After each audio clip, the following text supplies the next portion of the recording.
हमारा communion service था और उस कम्युनियन सर्विस में मैंने आपसे एक विषय पर बात की थी। कोई मुझे याद दिला सकता है वो विषय क्या था?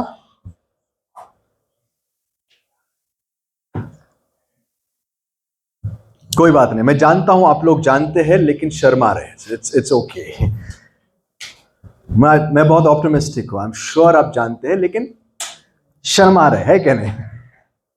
हमने बात की थी कलीसिया की एकता के विषय, कितनी जरूरी होती है और उस एकता को प्राप्त करने के लिए जो कई चीजों में सबसे ज्यादा जरूरी चीज, one of the most important things is communication.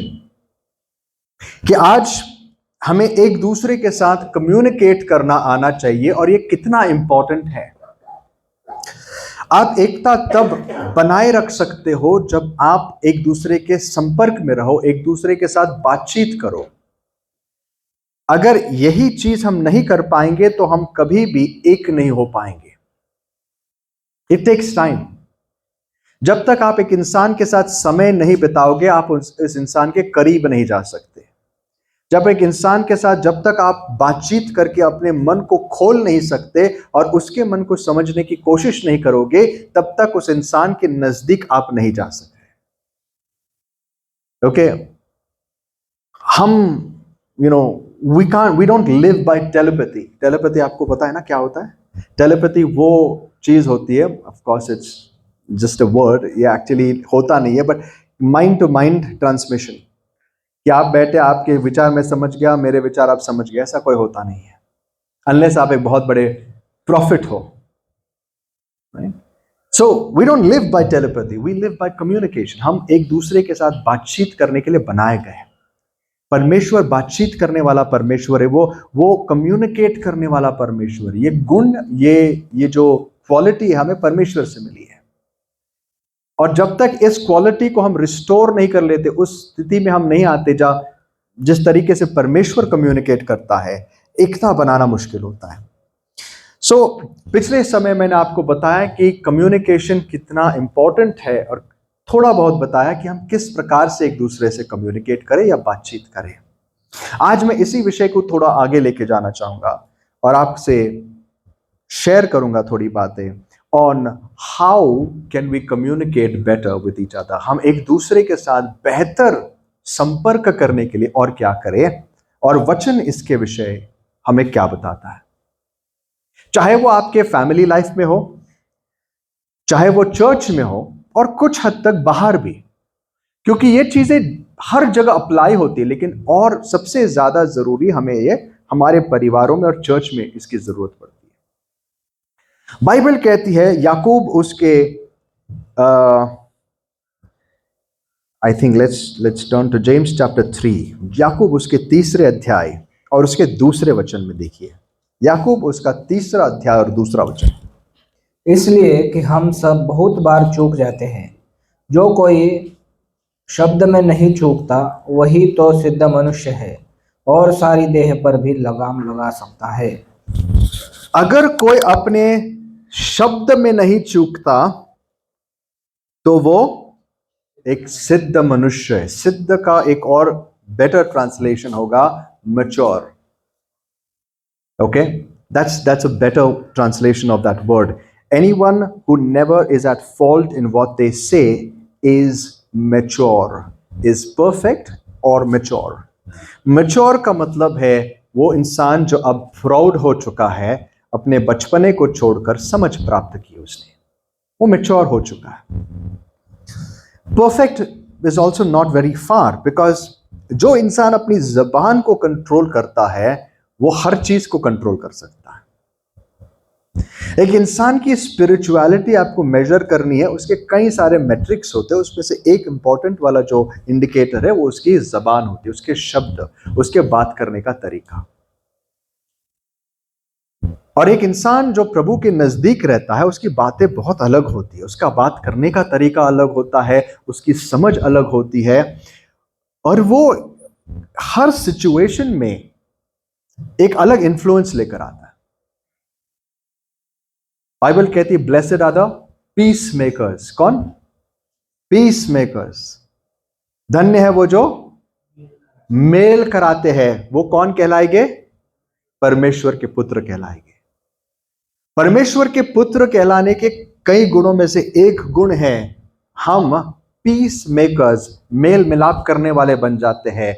हम सिचुएशंस को, गर्म सिचुएशंस को डिफ्यूज करने वाले बन जाते हैं। हम निराशा में आशा लाने वाले बन जाते हैं। हम वहां जहां पर विश्वास नहीं होता, जहां संदेह होता है, वहां दृढ़ता लेके आ सकते हैं।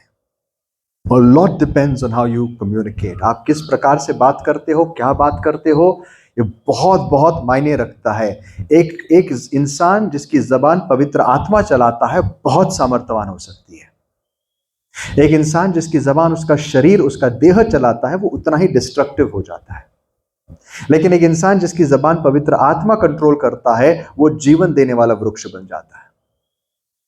सो आइए आज एक निर्णय लेते हैं, चाहे हम आगे इसके जो भी सीखे, एक निर्णय शुरुआत में लेते हैं। प्रभु, आज से मैं चाहता हूं कि मेरी जबान पवित्र आत्मा कंट्रोल करे।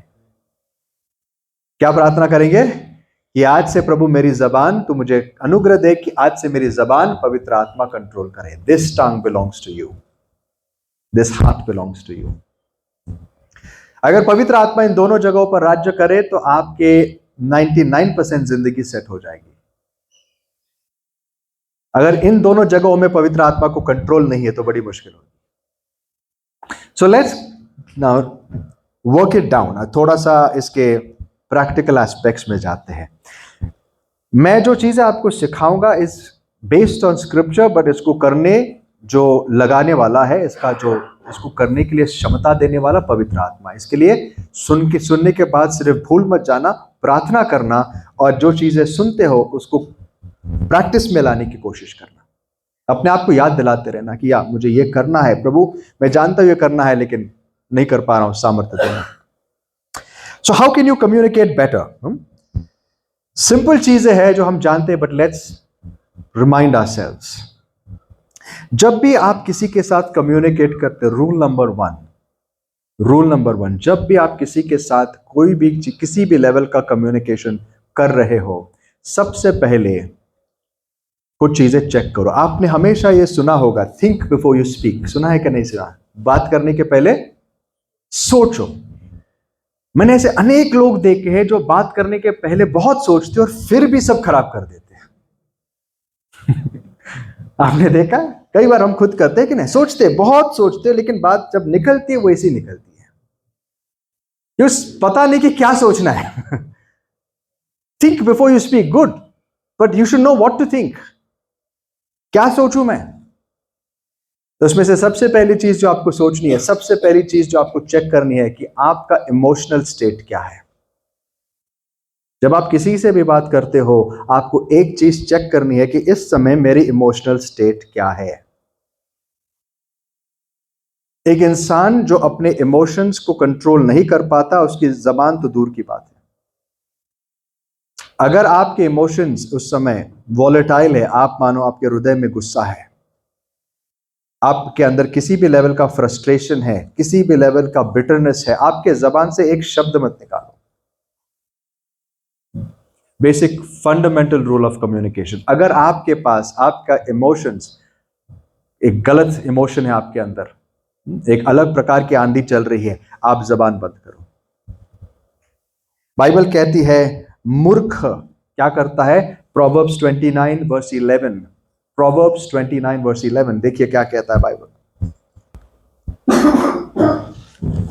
मूर्ख अपने सारे मन की बात खोल देता है, परंतु बुद्धिमान अपने मन को रोकता और शांत कर देता है। Okay, there is one, some translations in English say a fool gives full vent, fools give full vent to their rage.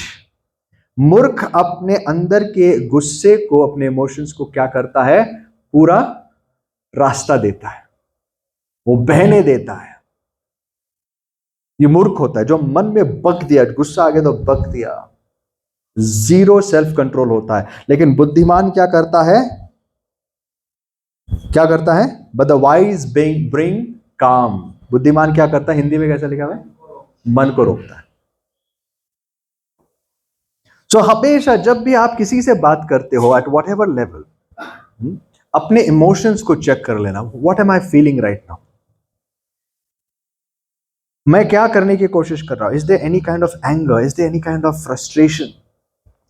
और जब आपको लगता है कि आपके इमोशन सही नहीं, बात मत करो, लेकिन जब आप अपने इमोशंस को न्यूट्रलाइज करते हो ना, देयर आर मेनी टाइम्स सामने वाला कुछ कह देगा, इट ट्रिगर्स अ रिएक्शन, आपको गुस्सा आ गया, उस गुस्से में बात करोगे तो उतना ही ज्यादा पाप करोगे। उस गुस्से में अगर आप ये सीख जाते हो कि मैं अपना मुंह बंद रखूं, you'll be blessed। बट उससे भी एक कदम आगे जाएं, अब हम इस लेवल पर अगर आ जाए कि सामने वाला जो भी बोले हम उस चीज को ऐसे प्रोसेस करें, यू नो, जैसे सुएज होता है या हमारा जो ड्रेनेज का गटर का पानी होता है ना, आज हमारे पास अच्छी टेक्नोलॉजी इंडिया में यूज नहीं होती, अलग बात है, लेकिन गटर का जो ड्रेनेज सिस्टम है क्या होता है पता है? एटलीस्ट बाहर के देशों में बहुत अच्छे क्वालिटी का होता है। एसटीपी प्लांट्स कहते हैं उनको। क्या होता है इसमें? Suez treatment plant. क्या होता है इसमें? सारी जो गंदगी है, सारा जो फीसेस, जितनी भी वेस्ट है, टॉयलेट का वेस्ट बाहर जाता है, वो ऐसे प्रोसेस होता है, इतनी उसको प्रोसेस में से गुजरना पड़ता है, लेकिन गुजरने के बाद दूसरी ओर से क्या निकलता है पता है? शुद्ध पानी निकलता है, क्लीन यूजेबल वाटर। ऐसे हमारे हृदय में कहीं ना कहीं एसटीपी प्लांट फिट करना जरूरी होता है, क्योंकि बहुत कचरा आएगा, आप लोगों की बातें सुनोगे, ये करोगे, प्रोसेस करने की जो मैच्योरिटी है कि सामने वाला चाहे कितना उकसाए, मैं नहीं उकसाऊंगा, I mean it's okay, this is, let's reason it out, आइए बात करते हैं। उसको गुस्सा आ रहा है, कोई बात नहीं, अभी मैं प्रोसेस करूंगा, शायद अभी बात करूंगा और गुस्सा आएगा, जस्ट बी क्वाइट। हमारे अंदर वो क्षमता बढ़नी चाहिए टू बेयर। अगर कोई आपको इंसल्ट करता हो, इंसल्ट सहने की क्षमता होनी चाहिए। प्रभु सबसे पहले, बात तो दूर की बात है, मेरे अंदर क्षमता बढ़ा कि कोई मुझे इतना भला बुरा के मुझे बुरा नहीं लगे। I am not here to prove anything, मैं किसी को कुछ प्रूव करने के लिए नहीं आया हूं, मैं अपना वर्चस्व दिखाने नहीं आया हूं। I just want to be humble every situation में। मैं ये देखना चाहता हूं कि मैं अपने आप को कितना शांत रखूं और आपकी ओर देखो और पूछूं, प्रभु आप क्या चाहते हैं? That is maturity. मूर्ख क्या करता है? जो अंदर आए उसी को फिर से गुस्से में आकर उल्टी कर देता है। तूने कचरा फेंका, मैं मेरा भी कचरा ज्वाइन करके वापस तेरे ऊपर, एंड देन इट्स मेसी, मतलब वो इतना गंदगी फैलती है हर जगह से। एंड I'd say ये जो है ना, ये maturity, this is the real sign कि जब आप सच में प्रभु को जानकर बढ़ने लगे हो। एंड स्पेशली जब लोग आपके खिलाफ कुछ कहते हैं, आपके विरुद्ध कहते, आपको फर्क नहीं पड़ता, you rejoice in God. You know, बहुत लोग बहुत सारी चीजों में रिजॉइस करते हैं कि मैंने जिंदगी में ये हासिल किया, वो हासिल किया, बहुत सारी चीजों में रिजॉइस करते हैं। I would say rejoice in one thing, कि आपको किसी की बातों का बुरा नहीं लगता। जब आप इस स्थिति में आते हो, just thank God, jump for joy, प्रभु आपके जीवन में कार्य कर रहा है, there is a grace in your life. Thank you Lord. ये मेरा मकसद है, आपका मकसद बनाओ कि उस लेवल तक आना चाहिए प्रभु में, कि जो मुझे कोई भी कहे, कोई भी कुछ भी कहे, मुझे बुरा नहीं लगना चाहिए। और यही था वो मतलब, जब प्रभु ने कहा, जब तुम्हें कोई एक गाल पे मारे तो दूसरे गाल पे उसको दूसरा गाल दे दो। जब प्रभु ने एक कहा, वो ये नहीं कह रहा था कि टोटल नॉन वायलेंस, मतलब जिस आपको एक मारा तो आप सेल्फ डिफेंस भी मत करो। That was a metaphor. Metaphor का मतलब है, ये एक दृष्टांतमक, I hope that's a word, बात, चिन्हात्मक बात है, हा? जिसका मतलब है, अगर कोई तुम्हें इंसल्ट करे तो तुम उसको पलट के इंसल्ट मत करो, सह लो। आई थिंक ये एक चीज आपके जीवन में और मेरे जीवन में इतनी फलदायक होगी, आई मीन आप हमेशा शांति से भरे हुए रहोगे, you will always be at peace. So step number 1, अपने इमोशंस को चेक करो। Step number 2, by the way, emotions की जब बात हम कर रहे थे, आपको पता है one of the greatest man in the Bible, मेरा बहुत बड़ा हीरो, शायद आपका भी होगा, ओल्ड टेस्टामेंट में मोसेस, जिसके विषय लिखा हुआ था कि ये ऐसा इंसान जो पूरी पृथ्वी में सबसे नम्र था, द मोस्ट हम्बल मैन। क्या गवाही है उसकी कि प्रभु ने सोचा बाइबल में इंक्लूड कर लेते इसको। इसके जैसा नम्र कोई और नहीं था। एक दिन मूसा का भी लिमिट टेस्ट हो गया। Not easy when it's 1 against 2 million, 20 lakh लोगों के खिलाफ एक अकेला इंसान, उसके साथ 2-4 लोग, उसकी भी पेशेंस टेस्ट हो गई जब इन्होंने इतनी बार उसको उकसाया। और प्रभु को दूसरी बार जब इन्होंने कहा हमें पानी दे, हमें पानी दे। तो ये रो रहे थे, तो प्रभु ने कहा जा और उस पत्थर से बात कर।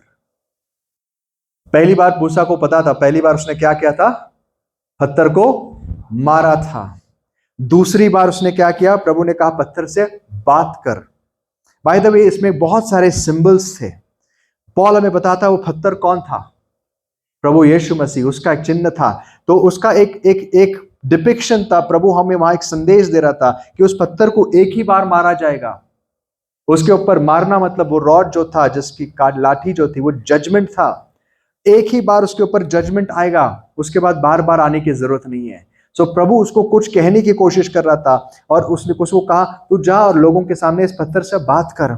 मूसा सीधे जाता है, वो इतने गुस्से में था, उसने प्रभु की बात पर ध्यान नहीं दिया, वो गुस्से में आ गया और गुस्से में आकर लोगों से क्या कहा, हम तुम्हारे लिए फिर से पानी निकाले। बड़े फ्रस्ट्रेट होकर, शुड वी ब्रिंग वाटर, ये भी भूल गया कि पानी वो नहीं निकाल रहा था। इंसान जब फ्रस्ट्रेटेड होता है उसको पता नहीं होता, जब गुस्से में होता है उसको पता नहीं होता वो क्या बात करता है। और जब बात निकलती है it's too late and sometimes the effects are too big. बहुत बड़ी प्रॉब्लम हो सकती है। मूसा ने क्या किया, गुस्से में आके फिर से पत्थर को मारा और कहा क्या हम फिर से पानी निकाले तुम्हारे लिए। पानी तो आया, परमेश्वर ने उसका आदर किया, पानी तो आया। 20 लाख लोगों ने पानी पी लिया, या उस समय जो भी संख्या थी पी लिया, बड़ी नदियां बहने लग गई। फिर प्रभु मूसा को प्राइवेटली बुलाता है। प्रभु देखो, प्रभु से हम कम्युनिकेशन सीखते हैं। प्रभु ने मूसा को वहीं नहीं मारा, प्राइवेटली बुला, कहा मूसा वी नीड टू टॉक। क्या हुआ प्रभु, मैंने तुझे क्या बोला था, शांति से सोच और देख क्या बोला था। मैंने बोला था इस पत्थर से बात कर, क्योंकि तूने मुझे गलत तरीके से लोगों के सामने प्रस्तुत किया। तेरा फ्रस्ट्रेशन एक्चुअली मेरा फ्रस्ट्रेशन दिख रहा था। तू मैंने जो कहा उसका बिल्कुल उल्टा तूने किया। मैंने कहा उससे बात कर, तूने क्या किया। इस एक गलती की वजह से अब तू प्रॉमिस्ड लैंड में नहीं जाएगा, जिसके लिए तू 40 साल से रुका हुआ था, वो अब तुझसे निकाला जाएगा। इमेजिन एक गलती, एक गलत शब्द फ्रस्ट्रेशन में आकर, गुस्से में आकर क्या कर सकता है, इंसान की जिंदगी तबाह कर सकता है। Of course in the mercy of God, परमेश्वर बहुत दयालु है। आपको पता है, हमें लगता होगा ये बहुत स्ट्रिक्ट पनिशमेंट था। मूसा जो इतना फेथफुल था, इतने साल परमेश्वर की सेवा की, इतना वफादारी से रहा, एक गलती की वजह से वो इतने लोगों को लाया और खुद वो प्रॉमिस्ड लैंड तक आकर बाहर रुक गया। हमें लगता है that's very sad, but that's God is merciful. आपको पता, परमेश्वर ने मूसा के हृदय को देखा, वो जानता था कितना दुखी है। इसीलिए जब उस प्रॉमिस का एक्चुअल फुलफिलमेंट आया, जब यीशु मसीह इस पृथ्वी पर आए, आपको पता है 2 लोगों में से प्रभु ने 2 लोगों को चुना, यीशु को एक नए एक्सोडस के बारे में अब इन्फॉर्म करने के लिए आए, उसको एनकरेज करने के लिए। और उन 2 लोगों में से कौन था, मूसा, जिसको कहा गया था तेरा पांव भी तू प्रॉमिस लैंड पे नहीं रखेगा। अब वो उसी प्रॉमिस लैंड में खड़ा होकर आने वाले जो मसीहा का वायदा पूरा होते हुए अपनी आंखों से देखता। गॉड रिस्टोर्स, परमेश्वर दया करता। लेकिन उस समय जब हमारी गलतियों का भी परिणाम होता है। सो गुस्से में की गई चीजें, गुस्से में की गई बातें, फ्रस्ट्रेशन में की गई बातें बहुत बड़े आफतों को हमारे जीवन में ला सकती हैं। इसीलिए जब आप गुस्से में हो, फ्रस्ट्रेटेड हो, परेशान हो, कंफ्यूज्ड हो, बात मत करें। दूसरी चीज, हमेशा अपने मोटिव्स को चेक करें। मोटिव्स को चेक करें। मैंने क्या कहा था, थिंक बिफोर यू स्पीक। हमेशा ये चेक्स हमें रन करने आने चाहिए, रियल टाइम, वेरी क्विकली, कि मैं क्यों बात कर रहा हूं, क्यों बात कर रहा हूं। Am I trying to prove something? क्या मुझे कुछ प्रूव करना है? क्या मुझे किसी को कुछ नीचा दिखाना है? क्या मुझे अपने आप को सिद्ध करना है, या मुझे ब्रिजेस बांधने हैं? Okay, it's a very important thing. क्या मुझे अपने आप को प्रूव करना है? समटाइम्स छोटी छोटी बातों पर क्यों लोगों के झगड़े होते हैं, पता है? क्योंकि एक इंसान कुछ कहता है, सामने वाला सहमत नहीं होता है, उसको लगता है नहीं ये गलत है, मैं अपने आप को प्रूव करना चाहता हूं। और उस प्रूव करने के चक्कर में क्या होता है पता है, छोटी सी बात को लेकर बड़े बड़े विवाद होते हैं। अगर आपको लगता है वो सही नहीं है, if you think you're right, no problem, it doesn't matter, it just let it pass. मैं जब विश्वास में, मेरे एक टाइम था जब एक पीरियड था, मुझे डिबेट्स देखने बड़े अच्छे लगते थे। How many of you enjoy debates? कितने लोगों को, खास करके जब क्रिश्चियन डिबेट्स होते हैं, और क्रिश्चियन डिबेट्स में देयर आर दीज बाइट्स मिलते हैं, जब सामने वाले को क्या किया जाता है, इस प्रकार से लपेटा जाता है, आप बड़े खुश होते हो। There is a place for it sometimes, कुछ लोग होते हैं जो बड़े ही अपने घमंड में होते हैं, उनको नीचे लाना जरूरी होता है। बट हर कॉन्वर्सेशन को डिबेट मत बनाओ। पत्नी कुछ कहती है तो पति को डिबेट जीतनी है। पत्नी ने कुछ कहा, पति ने कहा तो पत्नी को डिबेट जीतनी है। Everything is not a debate. Many times जब आप गलत भी हो, चुप रहो, कोई बात नहीं, it's not important to prove it right now. अपने आप को प्रूव मत करो। हर बार अगर आप कुछ प्रूव करने की कोशिश करोगे तो क्या होगा पता है? आप आर्ग्यूमेंट्स तो जीत जाओगे। आप उस समय विवाद या आर्ग्यूमेंट्स को क्या कहते हैं हिंदी में? विवाद ही कहते हैं ना। विवाद हो, जो एक्चुअल डिबेट है, जीत जाओगे, लेकिन आप रिश्ते तोड़ दोगे। You will win the argument but lose the person. समझाने का भी समय होता है, चीजें रखने का समय होता है, इसके लिए बुद्धि चाहिए। कुछ समय होता है जब चुप रहे, कोई बात नहीं, लेट इट पास। आपका मोटिव क्या है? It's very important. कुछ लोगों के जीवन में, ये जो चीजें मैं कह रहा हूं, ये गलतियां मैं भी कर बैठा हूं, इसलिए मैं आपसे शेयर कर सकता हूं। देयर इज समथिंग कॉल्ड, एक लोगों की एक खासियत, कुछ लोगों के पास एक गिफ्ट है। ये गिफ्ट है द आर्ट ऑफ टॉन्टिंग। ये गिफ्ट है क्या करने का? टोमने मारने का। बहुत लोगों के पास है ये गिफ्ट, बड़ा खतरनाक गिफ्ट है। द आर्ट ऑफ टॉन्टिंग की मतलब, वो आपसे सीधा कुछ नहीं कहेंगे, लेकिन ऐसे ताने मारेंगे कि इतना गहरा लगेगा, आप कुछ कह भी नहीं पाओगे। मतलब ताना है वो। और ये आर्ट बहुत लोगों के पास होता है, लेकिन खतरनाक वाला होता है। Please avoid this. ताने मारना, किसी को इनडायरेक्टली कुछ कहना, कोई नॉर्मल चीजों में, अरे ताने मारने वाले के साथ एक प्रॉब्लम होती है, सामने वाले को कभी पता नहीं लगता है ताना है क्या सच, ये क्या है, ये वो कभी आप पे भरोसा नहीं कर पाता। ताना मारना is a very wicked thing. क्यों? क्योंकि आपके अंदर वो हिम्मत नहीं किसी को सीधे बोलने की, तो आप ताना मार देते हो। या आपके अंदर एक फ्रस्ट्रेशन है, गाली देना है, लेकिन गाली नहीं दे सकते, तो क्या करें? ताना मार लेते हैं। मत करो ऐसे।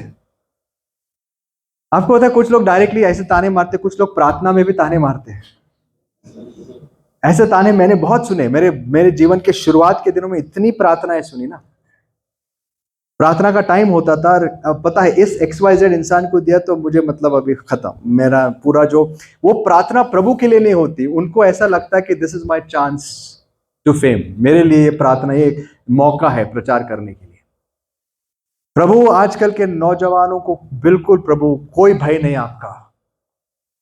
आज ये नौजवान इतने बिगड़े हुए, माँ बाप की इज्जत नहीं, XYZ, और आप बैठे हुए, मुझे पता है ये सारा क्या है, ये सारी प्रार्थना किसके लिए है? मेरे लिए। I am just giving you paraphrases, क्या क्या पता नहीं क्या था, लेकिन वो प्रार्थना सुन सुन के इंसान मतलब इतना निराश होता है। काश मैं कैसे, तो प्रार्थना हुई और मैं बहुत स्पिरिचुअल हुआ, ऐसे कभी नहीं हुआ। वो प्रार्थना खत्म होने के बाद में और निराश और ज्यादा फ्रस्ट्रेटेड होकर निकलता था। सामने वाले ने अपना फ्रस्ट्रेशन तो निकाल दिया, लेकिन उसका फायदा क्या हुआ? एक इंसान जो प्रभु के पास आना चाहता भी था, वो और निराश हो गया। अगर आप किसी को बिल्डअप नहीं कर सकते तो मुंह बंद रखें। अगर आप किसी को एनकरेज नहीं कर सकते तो मुंह बंद रखें। ताना मारना बहुत डेंजरस होता है। इसके लिए हमेशा अपने आप को पूछना, ये मैं क्यों कह रहा हूं? क्योंकि ताने मारने में एक आनंद, एक रिवेंज टाइप होता है कि मैंने बोल दिया बस।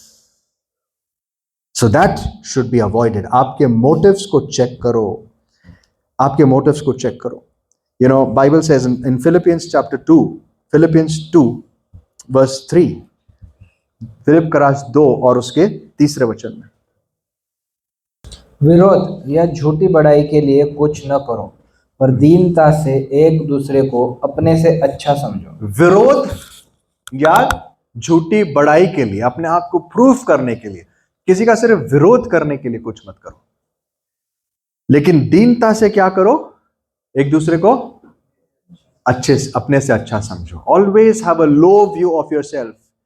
कभी भी ये मत समझो कि आप दूसरों से बेहतर है। These are signs of maturity. क्यों पता है? क्योंकि जो भी आप हो प्रभु के अनुग्रह से, वो अनुग्रह निकल गया तो सामने वाले से बदतर आप हो जाओगे। पॉल कहता है कुरिन्थियों का राष्ट्र 13 अध्याय, हम सब जानते हैं, अगर मैं बहुत कुछ करूं, मैं प्रोफेसीज दूं, पहाड़ हटाऊं, ये करूं वो करूं, और अगर मेरे अंदर प्रेम नहीं तो मैं क्या हूं? झंझनाती झांझ हूं। आपको पता है झंझनाती झांझ बहुत इरिटेटिंग होती है by itself. It's not melodious. वो जो साउंड होता है अच्छा नहीं होता है। आप थाली बजाते रहो, क्या लगेगा आपको? Very irritating. सो 3 चीजें हमने देखी। सबसे पहले आप अपने इमोशंस को चेक करें, फर्स्ट। सेकंड, आप अपने मोटिव्स को चेक करें। Third, by the way, is always be truthful. You know there is power and healing in truthful speech. जब भाई आज बता रहे थे, जब चर्च ओपन अप होने लगती है, आज जब हम अब एक दूसरे के सामने बिल्कुल ओपन हो सकते हैं, ट्रूथफुल हो सकते हैं, तब वहां पर पवित्र आत्मा को पूरी छूट मिल जाती है काम करने के लिए।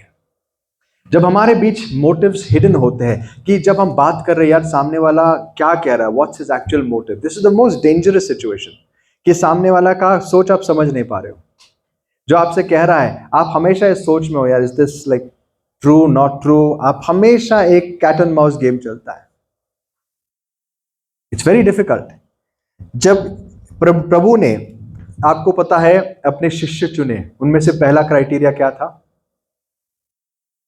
आपको याद है बाइबल रेवलेशन 7 और रेवलेशन 14 में मेमने के पीछे 1,44,000 चल रहे हैं। हमारी रेवलेशन के स्टडी में हमने देखा वो 1,44,000 कौन थे? वो इनिशियल जूइश डिसाइपल्स थे मसीह के। उनकी एक विशेषता वहां लिखी गई है, पता है क्या है? उनके मुंह में कोई भी कपट नहीं पाया गया, कोई भी झूठ नहीं पाया गया। दे वर ऑनेस्ट पीपल।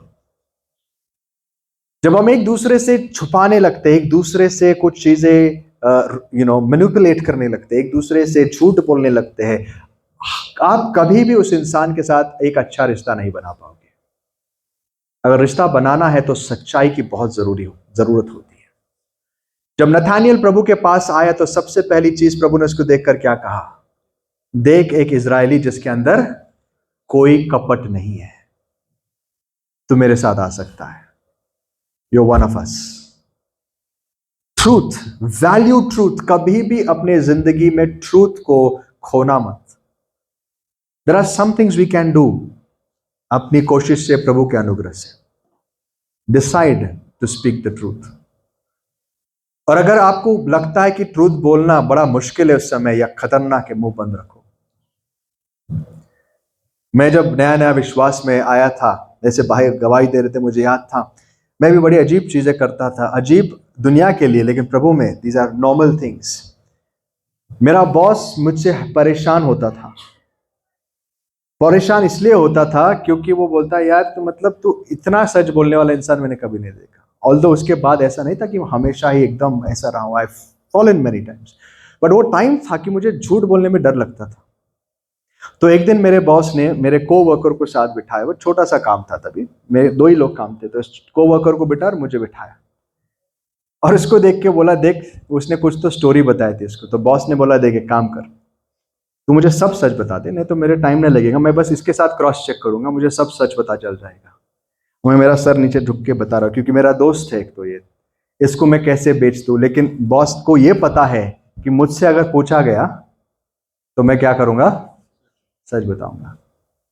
मेरे बॉस को मेरे ऊपर इतना कॉन्फिडेंस था, एंड आई थैंक गॉड उस समय वो एक ग्रेस था, and I think that is valuable because वो मेरा बॉस मुझे इतना ट्रस्ट करता था, इतना ट्रस्ट करता था। आई मीन वो ब्लाइंडली सब कुछ, पैसे हो जो भी हो, मेरे हाथ में ऐसे ही छोड़ के चले जाता था। आपको अगर किसी के साथ रिश्ता बनाना है तो आपको सच बोलना सीखना होगा। आप एक झूठ बोलोगे, उस झूठ को रिकवर करने के लिए, विश्वास को रिकवर करने के लिए बहुत समय लगेगा। Never lie to one another. अगर सच नहीं बोल सकते तो चुप रहो, ये बोल दो कि अभी नहीं बोल सकता, सम इश्यूज, इट्स बेटर सच बोलो। एक्चुअली ये एक चीज है जो बहुत सारे रिश्तों को डिस्ट्रॉय कर देती, बहुत सारे रिश्तों। हार्मलेस लाइज, व्हाइट लाइज, जिसको हम व्हाइट लाइज कहते हैं, वो कभी व्हाइट लाइज नहीं होते, देयर ऑल लाइज। बहुत खतरनाक होते ही है। इसके लिए बाइबल कहती है प्रोवर्ब्स 12:22 में, the Lord detests lying lips, परमेश्वर को झूठे होठों से घृणा आती है। क्या आती है? घृणा आती है। The Lord detests lying lips. और हमें एफिस करास 4:25 में लिखा गया है कि तुम क्या करो। ये वाला वचन पढ़िए भाई, एफिस करास 4:25। इस कारण झूठ बोलना छोड़कर हर एक अपने पड़ोसी से सच बोले, क्योंकि हम आपस में एक दूसरे के अंग है। इसके लिए सबसे इंपॉर्टेंट, खास करके कलीसिया में, एक दूसरे से हम झूठ ना बोले। एनीवेज, सो ये तीन चीजें हमें सोचनी है हमेशा बात करने के पहले। What's the next thing? अगर आपको किसी के साथ अच्छे से कम्युनिकेट करना है तो आपको सुनना आना चाहिए। Learn to listen more and speak less. हमेशा ज्यादा सुनो और बात कम करो। Be a good listener. बहुत बहुत जरूरी है। ये एक ऐसा गुण है जो बहुत मुश्किल से लोगों में आता है। It needs grace. हम में से बहुत लोग बहुत ईगर होते हैं बात करने के लिए। Be eager to listen. Proverbs 18:13 पढ़िए भाई, प्रोवर्ब्स 18:13। नीति वचन 18 और 13 वचन। जो बिना बात सुने उत्तर देता है वह मूढ़ ठहरता है और उसका अनादर होता है। जो बिना बात सुने उत्तर देता है वो मूर्ख ठहरता है। बिना बात सुने, सुना भी नहीं, उसने ओपिनियन दे दिया अपना।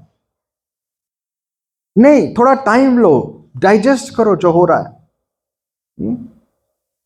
आपको पता है प्रोवर्ब्स 18 जहां पर है, 17 पढ़िए उसी अध्याय का। मुकदमे में जो पहले बोलता वही धर्मयान पड़ता है, परंतु पीछे दूसरा पक्ष वाला आकर उसे खोज लेता है। जब कोई आके पहले अपनी बात रखता है ना, तो हमें सच में हमें वो बात सच लगती है, जब तक दूसरा कोई आके उसका काउंटर पर्सपेक्टिव नहीं देता। अगर वो एक ही बात सुन के अगर हमने अपना निर्णय बना लिया तो हम मूर्ख ठहराए जाएंगे। Wait for all the facts. जब भी आप स्पेशली ओपिनियंस फॉर्म करते हो, आप जब जज करते हो, आपको पता है हम में से हर एक व्यक्ति हर दिन किसी ना किसी को जज करता है। इसके बिना हम जी नहीं सकते। It's not possible. आपको जज करना पड़ता है कि ये दुकानदार सच बोल रहा है या नहीं। आपको जज करना पड़ता है सिचुएशन सही है क्या नहीं। यीशु मसीह ने ये नहीं कहा कि जज मत करो, ये कहा कि गलत तरीके से जज मत करो, गलत तरीके से निर्णय मत लो। और गलत तरीके से निर्णय कब होते हैं? जब हम बात ज्यादा करते हैं और सुनते कम हैं। जेम्स हमें याद दिलाता है, be quick to listen and slow to speak. James क्या कहता है उसी तीसरे अध्याय में? सुनने के लिए तत्पर रहो और बात करने में धीमे रहो। But the human impulse is, इंसान का जो इंपल्स होता है वो ये होता है कि हम बात बहुत जल्दी करते हैं और सुनते बहुत कम है। रिसेंटली एक हम जानते हैं ना, बहुत बड़ा पॉलिटिशियन प्लेन क्रैश में मर गया। पूरा महाराष्ट्र बड़ा दुखी था। लेकिन मैंने इतने सारे व्यूज सुने कि वो कैसे मरा, और जिसके भी व्यूज सुने सारे कन्विंस थे। एवरीवन न्यू उसको किसने मारा। They had already made up their. आज तक मैंने वो रिपोर्ट नहीं देखी, आज तक मैंने प्लेन क्रैश का साइट नहीं देखा, आज तक मैं उसको व्यक्तित्व रूप से जानता भी नहीं हूं, लेकिन मैं जानता हूं उसको किसने मारा है क्या नहीं। ये हम एक नहीं हर चीज में करते हैं। इसने बोला मेरे को मालूम है वो क्या सोच रहा है, because we are the great prophets of God. जैसे एलिया को प्रभु दिखाता था, एलीशा को दिखाता है उसके बेडरूम में क्या चल रहा है कि नहीं, ऐसा हमें लगता है इंसान के हृदय में क्या चल रहा है हमें सब कुछ पता है। इट इज सो चाइल्डिश कि हम जब किसी चीज को इतनी जल्दी से डिसाइड कर लेते हैं, यार हाँ ये मेरे को पता है क्या हो गया, डन। अरे भाई कुछ तो और सुनो, इसके बारे में है कुछ पर्सपेक्टिव काउंटर? नहीं नहीं, मेरे को पता है। So this is what immaturity, बहुत हमें संभालना है। यही होता है पर्सनल जजमेंट्स में भी। हम इंसान के बिहेवियर को देख सकते हैं, सामने वाले के हाव भाव को देख सकते हैं, we make a perception, we build it and we are done, कि हम सोचते कि नहीं ये ऐसा ही है। बाइबल हमें सिखाती है इतना जल्दी निर्णय मत लो, थोड़ी ज्यादा पूछताछ करो, थोड़ा ज्यादा सोचो। जैसे जोसेफ, जब उसको ये बात पता चली कि उसकी पत्नी अब प्रेग्नेंट है, होने वाली पत्नी प्रेग्नेंट है, अगर वो तुरंत रिएक्ट करता तो सोचो क्या होता था।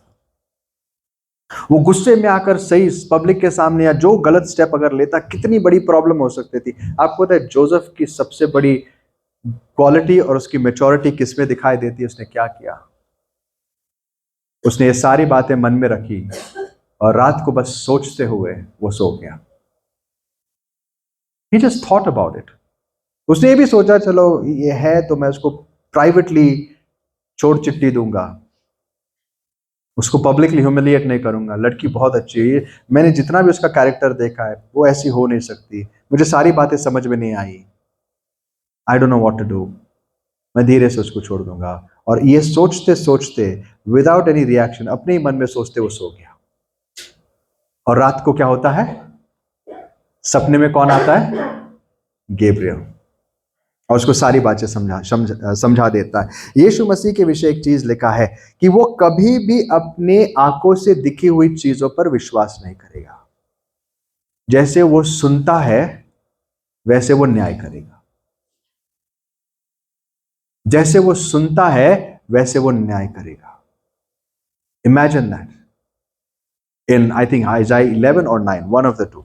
जैसे वो सुनता है वो न्याय करेगा। यीशु मसीह जब इस पृथ्वी पर चलते थे वो कहते हैं मैं मनुष्य जैसा न्याय नहीं करता, जो पिता मुझे दिखाता है उसी के अनुसार मैं बात करता हूं। So we have to be connected, वो मैच्योरिटी की प्रभु तू मुझे समझा इस सिचुएशन की असलियत क्या है, इस सिचुएशन में रिएक्ट कैसे करूं, इसमें मैं किस प्रकार का रिएक्शन दूं, क्या सोचूं क्या नहीं सोचूं, क्या बात करूं क्या नहीं करूं। So that is wisdom. जब आप सुनते ज्यादा हो, प्रोसेस ज्यादा करते हो, you know a late reaction और no reaction is better than a hasty reaction. आप अगर कुछ नहीं करोगे, थोड़ा टाइम लोगे, it is much better than खाई गड़बड़ में कुछ करो और फिर पछताओ। ऑफ कोर्स कभी कभी लेट रिएक्शंस में भी प्रॉब्लम्स होते हैं, बट इट्स बेटर। बाइबल कहती है इन मैथ्यू 7:1 पढ़िए भाई, मत्ती 7:1।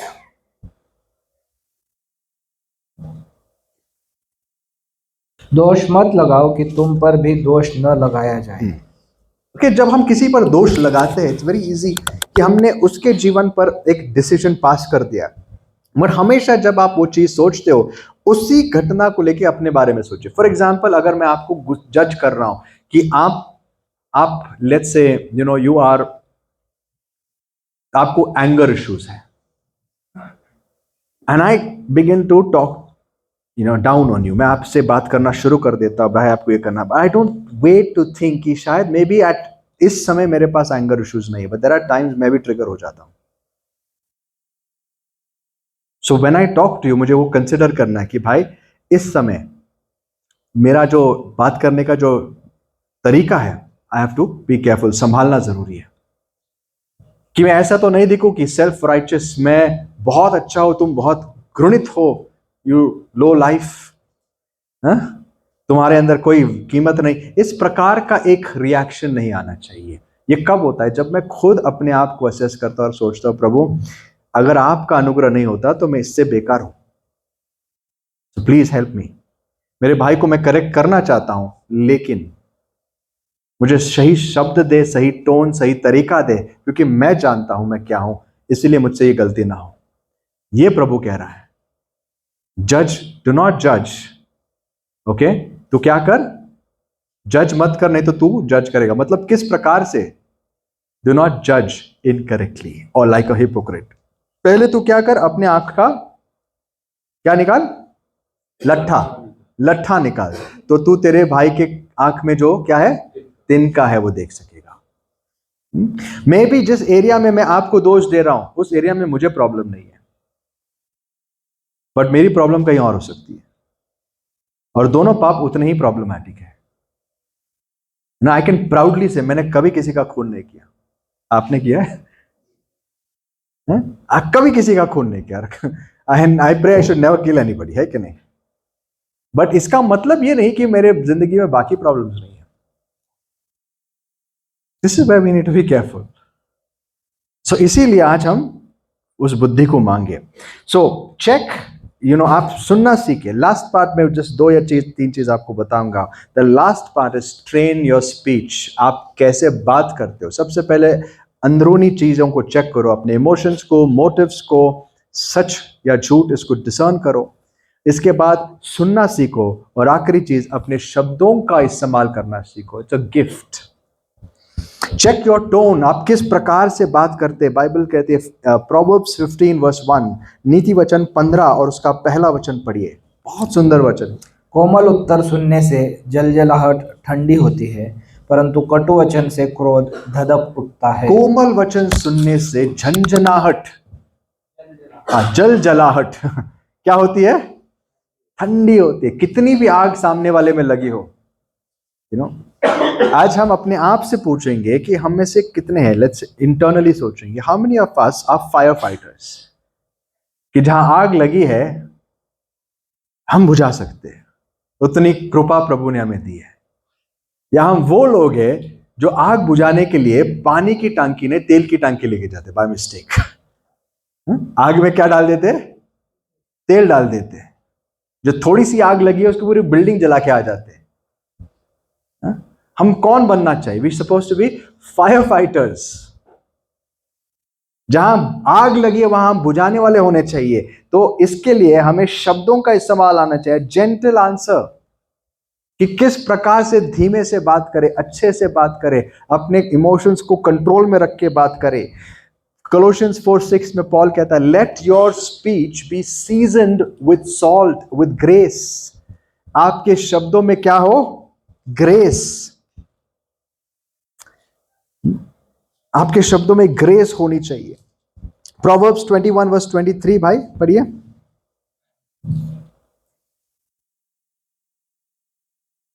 Proverbs 21 और 23।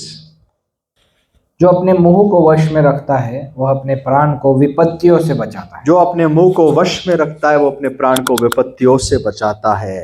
There's a lot of danger जब हम गलत चीजों को, गलत शब्दों को इस्तेमाल करते। आपको पता है, it just ask for wisdom, पवित्र आत्मा से मांगे कि मैं जब ये चीज कहता हूं मैं कौन से शब्द यूज करूं। फॉर एग्जाम्पल, एक पति पत्नी में अगर there's a प्रॉब्लम, अगर पति ये सोचता है कि लेट्स से वो अपनी पत्नी को अगर ये कहना चाहते हैं, तू हमेशा झूठ बोलती है, you are a liar, don't say you are a liar. ठीक है? कई बार होते हैं ना, हम लोग बोलते हैं यू आर अ लायर। हमने उसको एक कैटेगरी में डाल दिया, यू आर अ लायर। उससे अच्छा आप ये बोल सकते हैं, लिसन, ये जो चीज आपने अभी कही ना, इट इज नॉट ट्रू, इसमें फैक्ट्स नहीं है। मे बी दैट, आप एक स्पेसिफिक चीज को जब पॉइंट आउट करते हो और कहते हो, instead of making a blanket claim कि तुम कौन हो, you are a liar, you say at this point in time आपने जो कहा वो सच नहीं था। सिमिलर कम्युनिकेशन बहुत अलग, दोनों में फर्क बहुत होता है। एक में जजमेंट होता है, एक में फैक्ट्स होते हैं। एक में फॉर एग्जाम्पल, अगर आपको लगता है you never listen to me, मैं बात करता तो कभी सुनती नहीं, रादर देन ये कैसे होता है, I just feel that you not able to understand me. There are different ways to put the same thing across. मैं हिंदी में ट्रांसलेट नहीं कर पा रहा हूं, बट आप समझ सकते हो। आप जब किसी से बात करते हो, आपके शब्द बहुत मैटर करते हैं। आप कौन से शब्द यूज करते हो, और इसके लिए भी मैच्योरिटी चाहिए। ऐसे कोई शब्द मत यूज करना जो आग का काम करे, जो तेल का काम करे। लायर, मुझे लायर बोला है इसने, फिर हो गया।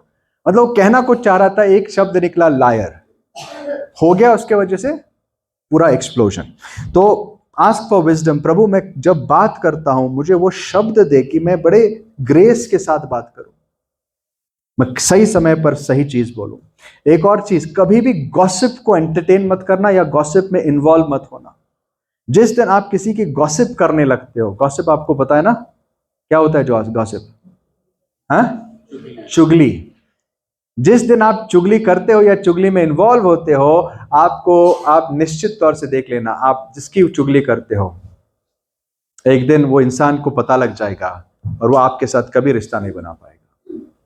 कभी भी किसी प्रकार का नेगेटिव क्रिटिकल डिस्कशन एंटरटेन मत करना अनलेस उसका एक स्पेसिफिक रीजन हो। You check your motives. जैसे कि आप किसी के लिए बहुत कंसर्न्ड हो and then there is a discussion कि उस भाई के लिए हम क्या करें, बहन के लिए क्या करें, उसको गॉसिप नहीं कहते। लेकिन जब आप किसी की बुराइयों को बस कहने के लिए, मजा के लिए या किसी की निंदा करने के लिए उसके पीठ पीछे कुछ कहते हो, इस बात से हमेशा दूर रहो। Very very dangerous. क्योंकि जब एक इंसान को यह पता लगता है कि XYZ मेरे बारे में मेरे पीठ के पीछे कह रहा है, वो कभी भी चाहे आपसे बात हो या ना हो, वो आपसे कभी मिल नहीं सकता, वो आपसे कभी भी एक नहीं हो सकता। ये इंटेग्रिटी हमने मेंटेन करनी चाहिए। वी जिप आवर माउथ्स कि नहीं, हम आज से कोई नेगेटिव बात नहीं करेंगे किसी के विषय, unless it is for building up somebody. कि किसी के लिए कोई प्रॉब्लम है जीवन में, उसको एड्रेस करना, हेल्प करना है, ओके। अगेन मोटिव, गॉसिप में सबसे बड़ा मोटिव होता है जस्ट खुजली। बाइबल उसको अच्छे से एक्सप्लेन करती है। Gossip is like a choice morsel. Gossip क्या होता है पता है? एक बहुत ही टेस्टी निवाले जैसा होता है। जैसे आपने बहुत आपका टेस्टी फूड जब आप चबा के खाते हो ना, एक अजीब सा एक खुशी मिलती है आपको, है कि नहीं? टेस्ट। वैसा गॉसिप होता है। जब लोग किसी की चुगली करते हैं, बड़ा आनंद लगता है, अरे हाँ यार, और उसमें इन्वॉल्व मत हो जाओ, because that will destroy relationships. हमेशा अपनी बातों में एक चीज प्रिंसिपल फॉलो करो, मैं किसी के बारे में कुछ नेगेटिव बात नहीं करूंगा, बुरी बात नहीं करूंगा। अगर उसकी हेल्प करनी है तो मैं उसके साथ जाके बात करने की कोशिश करूंगा। किसी और से करनी है तो बड़े भय के साथ और प्रेम के साथ करूंगा, ताकि सामने वाला समझ जाए मैं जो भी कर रहा हूं उसके लिए प्रेम से कर रहा हूं। बट कभी भी केयरलेसली किसी के विषय कुछ बुरा मत कहना, क्योंकि जिस इंसान को जिस दिन पता चल गया, उसका और आपका रिश्ता हमेशा के लिए टूट जाएगा।